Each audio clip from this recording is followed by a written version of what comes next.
Hi, this is DTH. ഒരു സാധാരണ cinema പ്രേമിയുടെ film റിവ്യൂയിലേക്ക് വീണ്ടും സ്വാഗതം. ഒരുപാട് സന്തോഷമുണ്ട് ഇങ്ങനെ പടം കാണാൻ പറ്റിയതിൽ. സൂക്ഷ്മദർശിനി, ചുരുക്കി പറഞ്ഞാൽ ഒരു മാസ്റ്റർ പീസ്. മുന്നണിയിലും പിന്നണിയിലും പ്രമുഖരും പ്രതിഭകളും ഉയർന്നു വരുന്ന പ്രതിഭകളും. Direction M C Jithin. പ്രൊഡ്യൂസേഴ്സിൽ സമീർ താഹിറും ഷൈജു ഖാലിദും. എഡിറ്റിംഗ് ചമൻ ചാക്കോ. RDX 2018 എന്നിവയൊക്കെ എഡിറ്റ് ചെയ്ത ആളാണ് ചമൻ ചാക്കോ. വളരെ വളരെ ഉയരത്തിലെത്താൻ സാധ്യതയുള്ള ഒരു പ്രതിഭയാണ്. ക്രിസ്റ്റോ സേവ്യർ മ്യൂസിക്, പ്രമേയം ചെയ്ത ക്രിസ്റ്റോ സേവ്യർ. റിലീസ് ചെയ്യുന്നത് ഭാവന റിലീസ്.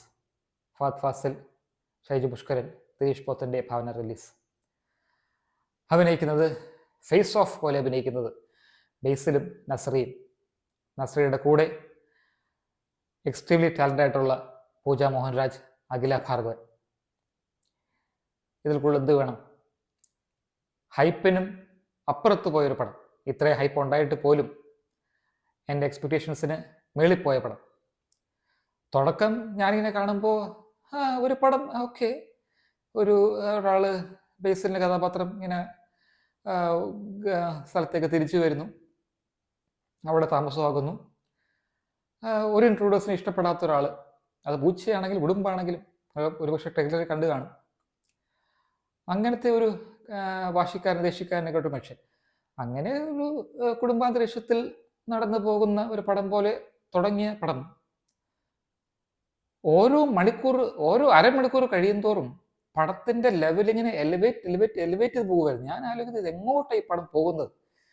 ചുരുളഴിയും തോറും ഇങ്ങനെ കോംപ്ലക്സിറ്റീസ് വർദ്ധിക്കുന്നതോടൊപ്പം തന്നെ നമ്മുടെ എക്സൈറ്റ്മെന്റും വർദ്ധിക്കുന്നുണ്ടായിരുന്നു. ഇതിൻ്റെ ഒരു മാസ്റ്റർ സ്ട്രോക്ക് സീനിൽ ഞാൻ ഇങ്ങനെ റിലാക്സ്ഡ് ആയിട്ട് ഇങ്ങനെ ചാരി കിടന്ന് ഇങ്ങനെ കണ്ടുകൊണ്ടിരിക്കുകയായിരുന്നു. ഇവരുടെ മാസ്റ്റർ സ്ട്രോക്ക് സീൻ വന്നപ്പം ഞാൻ ഓട്ടോമാറ്റിക്കലി ചാടി എഴുന്നേറ്റ് ഈ എഴുന്നത്തെ സീറ്റ് തന്നെ, അത് ലിറ്ററലി അങ്ങനെ ആയിപ്പോയി. ഞാനിടയ്ക്ക് എൻ്റെ ബ്രദറുമായിട്ട് സംസാരിച്ചപ്പം പറയുന്നുണ്ടായിരുന്നു, അതായത് ഈ നമ്മളെ ഞെട്ടിപ്പിക്കാൻ ഇച്ചിരി പാടാണ്. കാരണം നമ്മൾ ഇഷ്ടംപോലെ പടങ്ങൾ കാണുന്ന ഒരാളാണല്ലോ, കണ്ടിട്ടുള്ള ആൾക്കാരാണല്ലോ നമ്മളെല്ലാവരും, അപ്പം മലയാളികൾ പ്രത്യേകിച്ച്.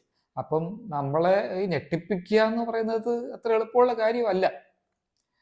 കിഷ്കിന്ധ കണ്ടതിനെ കുറിച്ച് സംസാരിച്ചപ്പോഴാണ് അങ്ങനെ വന്നത്. ഇതും അതുപോലെ തന്നെ ഗംഭീരമായ സ്ക്രിപ്റ്റ്.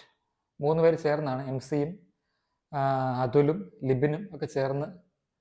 ഇവരെ പറ്റി കൂടുതൽ എനിക്കറിയില്ല എങ്കിലും 3 പേര് ചേർന്നാണ്, സംവിധായകനായ MCയും കൂടെ ചേർന്നാണ് ഇത് എഴുതിയിരിക്കുന്നത്. ഗംഭീര സ്റ്റോറി, ഗംഭീര സ്ക്രീൻ പ്ലേ, മ്യൂസിക് അതിഗംഭീരം. ക്രിസ്റ്റോ സേവ്യറിന്റെ BGM കിടുക്കാച്ചി BGM. പിന്നെ ബേസിൽ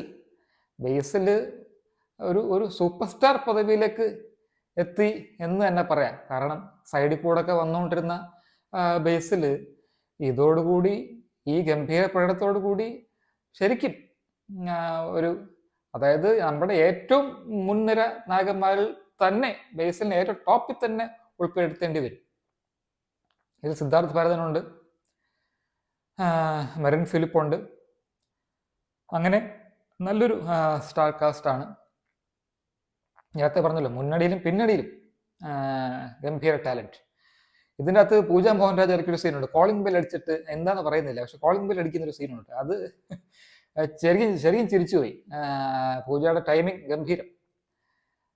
പൂജയിൽ അഖില ഭാർഗവനായാലും നമുക്കറിയാമല്ലോ അവർ എത്രത്തോളം ടാലൻ്റാണ് നമുക്കറിയാം.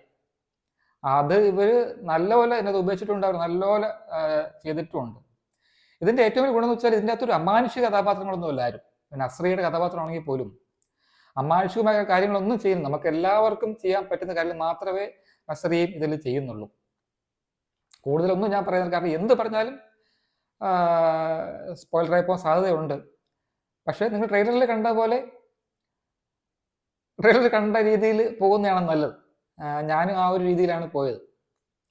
പക്ഷേ പടം ആ ലെവലിൽ നിൽക്കുന്ന പടമേ അല്ല. അത് ഓരോ അരമണിക്കൂർ കഴിയുന്നു. നേരത്തെ പറഞ്ഞ ഓരോ അരമണിക്കൂർ കഴിയുന്നതോറും പടത്തിന്റെ ലെവലിന് അപ്പായിക്കൊണ്ടേയിരിക്കുകയാണ്. അങ്ങനത്തെ ഒരു അതിഗംഭീര സിനിമ. ബേസിലിന്റെ പ്രകടനം എന്ന് പറഞ്ഞാൽ അതീവ ഗംഭീരം. അതിമനോഹരം. അതായത് ബേസിൽ ശരിക്കും ഇങ്ങനെയൊക്കെ അഭിനയിക്കാൻ പറ്റുന്ന ഒരാളാണെന്ന് ആദ്യം വന്നപ്പോഴും നമ്മളങ്ങനെ ശ്രദ്ധിച്ചിട്ടേ ഇല്ലല്ലോ. എക്സ്ട്രീംലി ടാലൻ്റ് ആയിട്ടുള്ള, ഓൾമോസ്റ്റ് ജീനിയസ് ആയിട്ടുള്ള ഡയറക്ടർ, അതുകൂടാതെ ഹിറ്റ്സ് തരുന്ന ഡയറക്ടർ, അതുകൂടാതെ ഇത്രയും വലിയ acting brilliance. This is one of the finest movies of the year. 5 stars out of 5 for Sukshma Darshini. Thanks for watching. Bye.